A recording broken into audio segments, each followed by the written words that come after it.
Okay, so what would you do if you had to choose between your two kids? I'm not talking about some wild life or death situation, but something that might feel just as impossible. Today we're going to dive into a fascinating story from the internet about a dad who had to make that exact kind of choice, and it forced him to see a pretty uncomfortable truth about himself. And this, right here, is the question at the very heart of this whole thing. Can a father's love and commitment really be claimed by whoever asks first, kind of like calling shotgun before a road trip? Well, as you're about to see, the answer is way more complicated than a simple yes or no. So our story kicks off with what should have been two of the happiest moments in any family's life, a couple of weddings. But for this father, it turned into an absolute crisis, pushing him to make a decision that felt, well, pretty much impossible. All right, so let's meet the key players. We've got a 49-year-old dad with two daughters. First, there's Marie, his 27-year-old biological daughter. She lives with her mom, and they've got a really close bond. Then there's Julie, she's 23, his adopted daughter, who he's raised since she was just 2. She still lives at home, and the dad himself says that he and Julie are much closer. Now, you're going to want to remember that detail because it's pretty crucial. Here's where it all starts to go sideways. About a year ago, the younger daughter, Julie, gets engaged. She asks her dad to walk her down the aisle. Of course, he's totally thrilled and says yes right away. But then, fast forward to just a few weeks ago, his older daughter, Marie, drops some big news. She's pregnant, and she's getting married in 3 months, and she asks her dad for the exact same honor. 2 daughters, 2 weddings, 1 dad. So, what's a dad to do? Well, his first decision, the one he was convinced was the fair one, ended up starting a massive family firestorm. Let's really get into his logic here. And this quote, man, this gets right to the heart of it. After the dad told Julie about Marie's wedding, Julie came back with a request of her own. She wanted to be first. Her argument was that since she asked a whole year ago, his commitment to her was stronger, and because of that, he should actually say no to Marie. And he agreed with her. In his own words, he saw walking Julie down the aisle as an us thing, something special they'd been planning for a while. He basically framed Marie's wedding, which was happening sooner, as just an afterthought. That kind of framing really devalued her request in his mind. You have to understand, inside his own home, this logic made perfect sense. His wife was on board, his younger daughter Julie was on board. The 3 of them decided that honoring the first-come, first-served rule was the only truly fair path forward.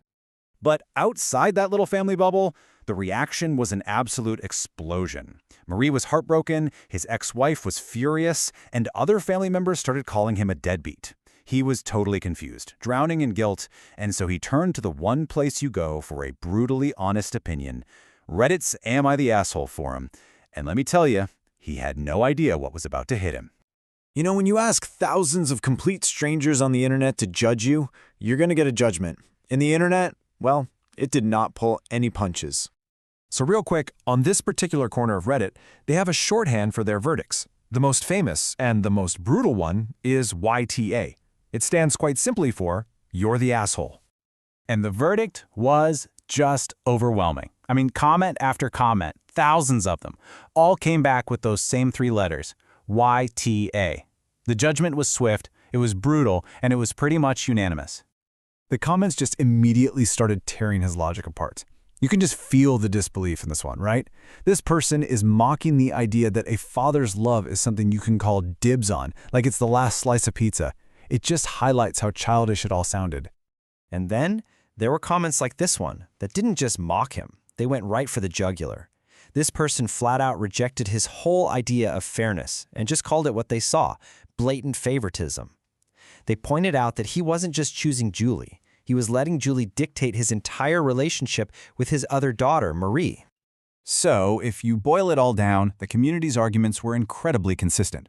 They all said, dude, this is textbook favoritism. They called the whole first dibs thing childish and even manipulative. And they kept pointing out the obvious. A father can walk more than one daughter down the aisle. The consensus was clear. He was destroying his relationship with Marie, and his wife and Julie were just cheering him on. Okay, and this is where the story takes a really powerful turn. Because faced with this absolute tidal wave of criticism from people he would never meet, something inside this father started to shift. He actually started to listen. In an update to his original post, he wrote this, and it is a complete 180. He says the comments opened his eyes to how horrible he'd been, that he felt like he'd been completely oblivious to it all. And then he says, "I feel like the worst AH there is." The criticism didn't make him defensive. It actually made him look in the mirror. So what really happened here? Well, the raw, unfiltered judgment of the internet did something his own family couldn't. It completely shattered the echo chamber he was living in with his wife and Julie. It forced him, maybe for the first time, to see his own actions from a totally different point of view. And that was the spark for a huge, profound change. So why does this one story from the internet hit so hard for so many people? Because it's not really just about one family's drama, right? It actually taps into some pretty universal truths about how we work and about the blind spots we all carry around with us. When you break it down, this story teaches us a few big things. First, favoritism is often totally invisible to the person who's doing it. This dad swore he loved both his daughters equally, but his actions were telling a very different story. Second, sometimes you need an outsider's perspective to see clearly. Without that impartial feedback, he might have gone on forever thinking he was the good guy. And finally, and this might be the most important part, self-reflection is a choice. He could have just gotten angry and called everyone trolls, but he chose to listen, to accept he was wrong, and to try and change. That's what makes this story so powerful. And that brings us to the final, and maybe the most uncomfortable question of all. This father was completely blind to his own bias until thousands of strangers basically held up a giant mirror to his face. It really makes you wonder, doesn't it? What unseen favorites, what hidden preferences might be shaping the choices we make every single day, completely without us even knowing it?